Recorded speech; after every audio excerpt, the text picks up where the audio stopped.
What's up, everyone? So I finished the carb tuning, and as I was doing that, I kind of realized the car heats up a lot faster than I would expect. So I came over to the radiator and the coolant system.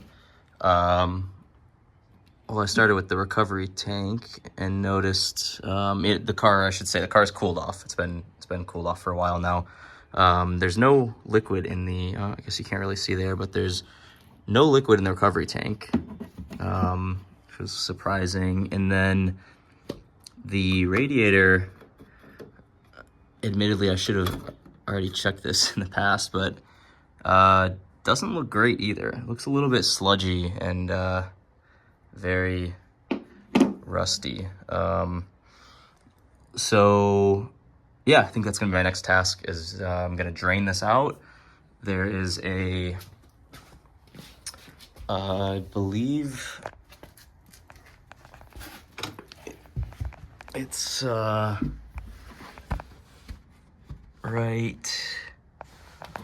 let's see, here, I believe. This little kind of winged nut type looking thing. I believe that's where you drain out of the radiator. I have this bucket here, but I'm gonna get a funnel, because I think it's gonna probably shoot out depending on how viscous it is.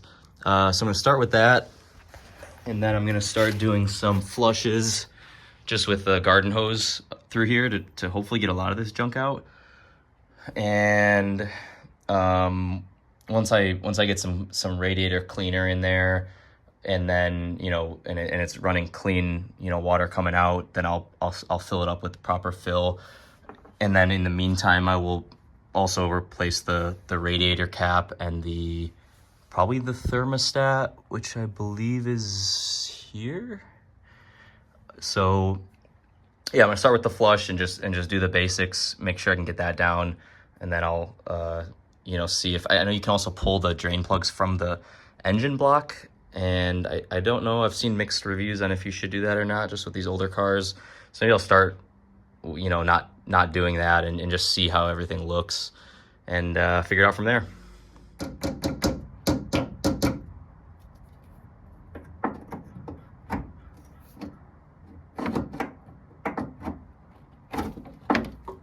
Okay, got it dislodged.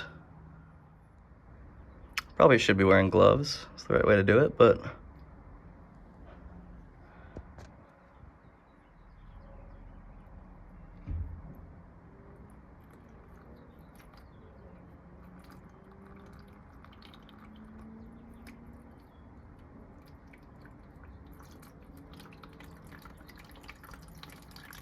all right. Let that drain all the way down, and then I'll start filling in water at the top here to flush some of this junk out. I guess I should have had that open. I just had it cracked. You see it drained now. And I'm gonna take a look at the thermostat and see if I should pull that off as well to probably do a little bit better of a job with the flush. Yeah, I will start back up here as I start after the drainage is done. Finished the first one. This is just a little bit of residual, but basically this bucket was full, and I went and put it in my decontamination recovery bucket to recycle. This is just a little bit of residual, so it's actually a lot darker and more sediment filled than this. This is after I put a little bit of water in and accidentally left the plug open. But yeah, pretty straightforward. Just drained out of the plug at the bottom that I showed you guys here, and then yeah, I'm just gonna basically fill this up with some tap water. I also have a cooling system cleaner. So I've heard good things about this Prestone, so I'm gonna use a couple of these. I'm using 2 bottles Actually, don't know how big the system is in the C3, but I'm just gonna use 2 of these. But basically fill it up, you know, mostly with water, put in two of these bottles, and then just top it off with water until the radiator here is full. And then I'll close it up and let the car heat up and run for a bit to you know, flow throughout the entire system. Make sure to turn the heater on too.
All right, looks like it's full.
Here's the result of the first flush after the cleaner was added.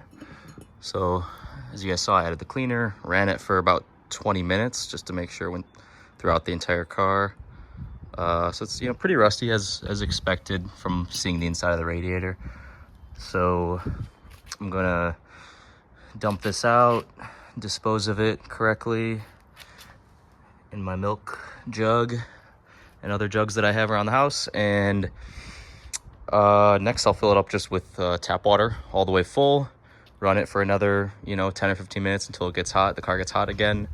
You know, flush that and repeat that, you know, as many times as you need, either with more cleaner or just with water until you don't really see much much sediment or anything like that in the liquid.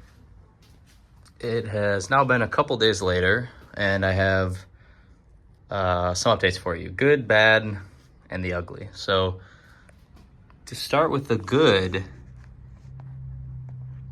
this radiator is looking pretty clean. You can see a lot of the silver there.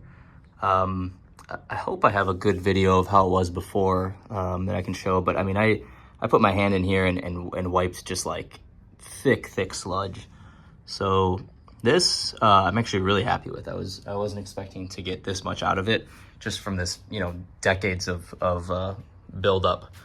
So now the maybe not so good and the ugly. If I can bring you over here.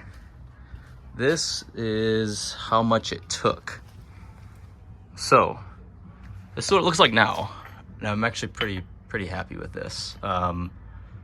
It's pretty clear. I think it's not gonna be perfect. I don't want to chase perfection here. I think it probably already did maybe more even than I needed to. But this is every single flush that I did. So this is the first one with one of these. Realistically, I probably could have done a few with just plain water to get some of the loose stuff out, and then use the chemical somewhere around here. But small lesson, it's okay. So then that was with the chemical. This is the first one with tap water, second with tap water, third with tap water, and then fourth with tap water. And it was still getting pretty clear at this point. So I think I could have stopped there, but there was still a lot of sludge in the radiator at this point. So then I decided to do a little bit more. So I put 2 more chemical cleaners in, which is why it starts getting darker again here. And I let this one run for a while. I let this run for probably about an hour or so to really get, make sure it's full. The hotter it is, the more kind of solids are gonna dissolve into the water, and the more that the cleaner is gonna work into that grime. So this is the first one with the 2 cleaners. So this is the 6th flush, and then 7, 8, 9, and this is where I'm at now. So a little less than ideal. It took really a few days to do this, but I think it was worth it. It probably is overkill.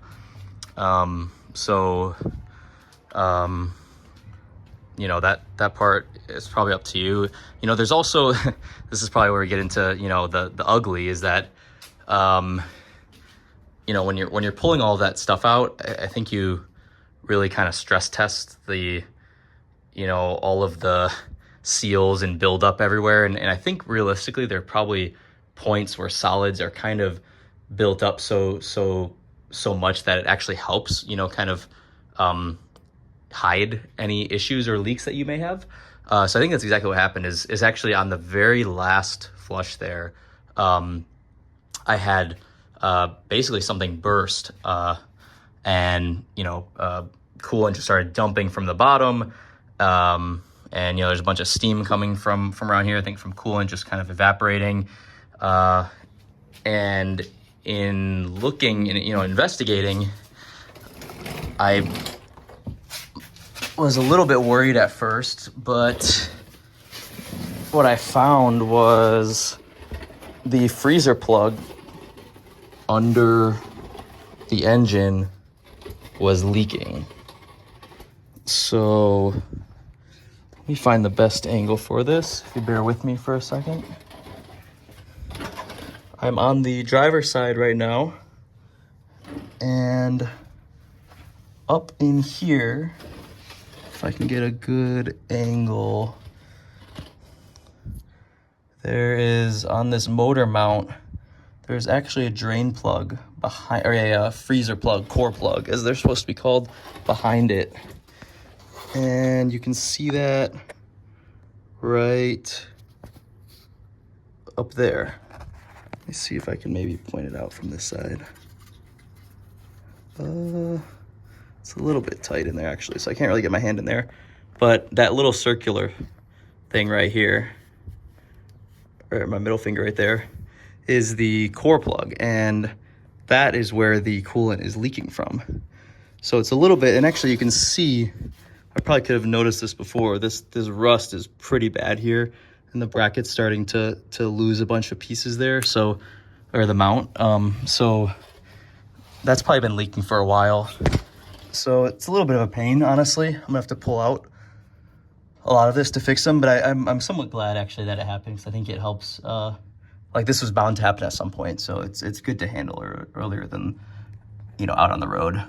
What I also discovered is this other one here is not in great shape. So realistically, you probably should replace all of them when you take care of them individually, but I don't really have the right equipment. I'm not going to be pulling the full engine out, so I'm really just going to be doing the ones that I can access easily. So I think it's just these two for now, and then the other side I didn't really see any issues, but I'll double check. But I think what I'm gonna have to do is start by pulling out this mount, and hopefully that's enough access. I'm gonna jack it up from under here, just a slim, you know, quarter, half inch or something to get the weight off of this. And then I hope after that I can access, but actually, even when I'm saying that, I'm not quite sure I will. So I don't know, I'm gonna figure it out, and I'll update you guys when I figure it out from there. So yeah, that's the downside is, as everyone says, there's always work to be done on these old cars, and always new issues popping up. So this is a realistic video of what can and sometimes will happen in these situations where you're doing work.